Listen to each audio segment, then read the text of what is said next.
Perkenalkan, saya Bagas Lesmana. Saya salah satu mahasiswa dari Akademi Komunikasi Raditya Binatama dengan jurusan Prodi Broadcasting dan juga Penyiaran. Moto hidup saya, tetap napas dan juga hidup walaupun tidak berguna. Kali ini kita akan membahas mengenai pola pikir dalam pengembangan kepribadian. Sebelum kepada pembahasan, apa itu yang dimaksud dengan pola pikir? Pada dasarnya, mindset pola pikir yaitu cara kita menilai atau memberikan sebuah kesimpulan terhadap sesuatu sudut pandang tertentu. Di dalam pola pikir, kita mempunyai beberapa jenis. Antara lain, pola pikir tetap. Pola pikir tetap yaitu relatif tidak berubah. Pola pikir yang negatif atau pesimis, tidak percaya diri, puas dengan keadaan sekarang. Kedua, pola pikir berkembang, yaitu pola pikir yang dapat diubah atau dikembangkan melalui praktik, latihan, cara, atau metode yang tepat. Pada dasarnya, pola pikir ini positif dan optimis, selalu ingin berusaha, berjuang terus, percaya bahwa bisa lebih maju. Ini yang dinamakan pola pikir yang kita harapkan. Apa sih pentingnya pola pikir itu? Pada pola pikir ini, dapat membentuk kehidupan dan menarik diri kita sendiri. Kata lain, kita percaya yang akan terjadi akan benar terjadi. Pola pikir pun dapat kita ubah, bahkan dapat kita kembangkan dengan terus mengembangkan potensi yang ada pada diri kita dan dapat membuat kita lebih baik lagi. Tetapi kita juga mempunyai peluang perkembangan yang cukup terbatas. Semua itu tergantung dari usaha, perjuangan, dan juga doa yang kita berikan pada diri kita masing-masing. Apa yang ingin kita ubah, kita perbaiki, yang dapat menguatkan pola pikir kita yang akan datang secara cepat sehingga dapat mendukung rencana sukses kita ke depan.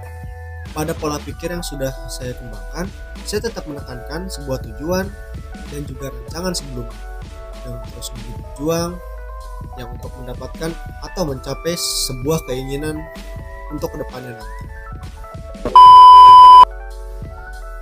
7 kebiasaan yang sangat aktif. Yang pertama, kebiasaan 1. Jadilah proaktif, jangan reaktif.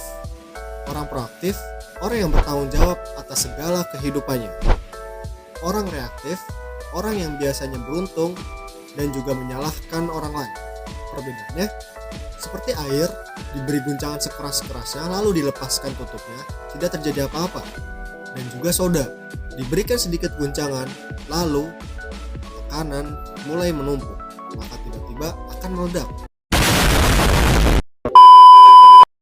Orang proaktif membuat pilihan berdasarkan tata nilai, berpikir sebelum bertindak, dan juga orang reaktif membuat pilihan berdasarkan impuls, stimulus, tidak dapat dikendalikan, bertindak berdasarkan emosi. What did we say before this fight? We had never seen. Kebiasaan 2, mulai dengan tujuan akhir. Mulai dengan tujuan akhir, menyusun gambar yang jelas tentang tujuan hidup, mengetahui gambar hidup terlebih dahulu, lalu menuliskan misi dan juga dibaca kurang lebih dari 30 hari untuk menumbuhkan kebiasaan. Memikirkan tujuan akhir sangatlah penting karena persiapan krusial dalam kehidupan dan juga jalur yang dipilih sekarang akan menentukan hidup untuk selamanya. Kebiasaan 3, dahulukan yang utama. Memprioritaskan hal-hal pertama yang penting untuk kedepannya, memfokuskan upaya apa yang akan membawa ke tempat yang diinginkan dalam hidup kita. Kebiasaan 4, berpikir menang-menang. Suatu kerangka berpikir yang mengatakan saya bisa menang dan juga bisa menang. Jika kita berpikir menang-menang, kita akan dapat membangun banyak hubungan positif dengan orang lain. Kebiasaan 5, berusaha mengerti lebih dahulu baru dimengerti.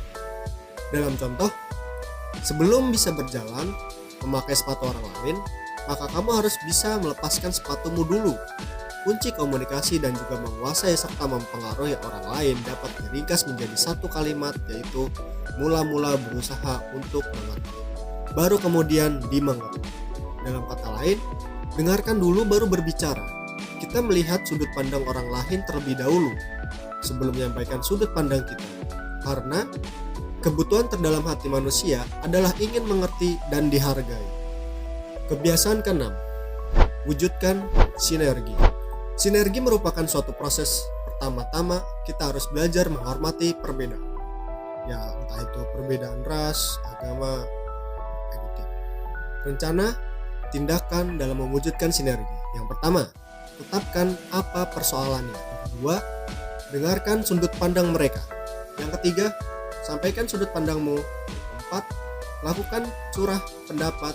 Yang kelima, temukan solusi terbaik. Kebiasaan yang ketujuh, asahlah gergaji. Kita harus mengasah diri kita secara reguler dalam 4 area.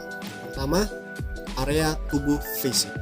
Kamu dapat berolahraga secara rutin untuk kesehatan tubuhmu daripada harus berada di rumah sakit nantinya. Karena banyak macam penyakit yang akan hilang jika kita rajin berolahraga. Yang kedua, area jiwa spiritual. Beri waktu untuk dirimu merenung dan juga berdoa. Tanya kepada diri kita sendiri, siapa saya? Kemana saya akan melangkah? Dan apa tujuan hidup saya? Area otak psikologis. Teruslah belajar untuk menambah wawasan dengan membaca, mempelajari keramaian, baru menulis dan juga mendidik. Yang keempat, hati atau sosial. Membangun hubungan, meluangkan waktu untuk keluarga atau teman menjadi sukarelawan. Dengan terus mengembangkan dan mengasah 4 area tersebut dan juga memperbarui diri kita ke arah yang lebih baik untuk mencapai masa depan yang sukses. Luangkan waktu untuk berinvestasi pada diri kita sendiri. Karakter sebagai fondasi sukses. Pada kualitas manusia didasari oleh 2 hal, yaitu kompetisi dan juga karakter. Kompetisi berfokus pada peningkatan diri, mengasah kecerdasan, mengasah keterampilan, atau menempah keahlian yang lebih profesional. Kemudian ada juga karakter. Pada karakter ini berfokus pada perbaikan diri, seperti tidak melakukan kecurangan, tidak melakukan hal-hal yang merugikan diri sendiri maupun orang lain. Tidak mudah menyerah, selalu mengintrospeksi diri, teliti saat bekerja, dan lain sebagainya. Pada kompetensi mencakup tentang mencakupan kemauan mengembangkan tugas, kemampuan menyelesaikan pekerjaan, kemampuan menyelesaikan masalah, kemampuan meningkatkan diri, menyertai kapasitas dan abilitas. Kompetisi mencakup tentang bagaimana kecakapan, kemampuan tugas, kemampuan menyelesaikan pekerjaan, kemampuan menyelesaikan masalah, kemampuan meningkatkan diri, menyertai kapasitas dan juga abilitas yang pada karakter meliputi tentang tingkah laku dan juga attitude. Ada berbagai macam attitude. Salah satu contohnya, attitude yang ada antara lain karakter pokok yang meliputi karakter dasar, karakter unggul, dan juga karakter pemimpin. Karakter dasar. Karakter ini karakter yang harus dimiliki oleh setiap manusia, dengan kata lain tidak egois, harus jujur, dan juga disiplin. Yang kedua, karakter unggul.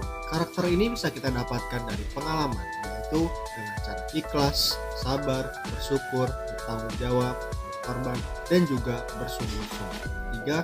Karakter pemimpin. Karakter yang meliputi adil, bijaksana, ksatria, rendah hati, sederhana, visioner, komunikatif, dan juga inspiratif. Kompetensi penting, namun memiliki karakter tak kalah pentingnya dalam meraih kesuksesan.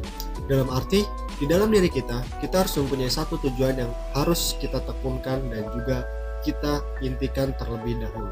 Dalam satu tujuan yang akan kita tekunkan dan juga kita intikan atau kita dahulukan, akan lebih mudah untuk meraih atau melangkah lebih jauh lagi untuk meraih sebuah kesuksesan di masa depan.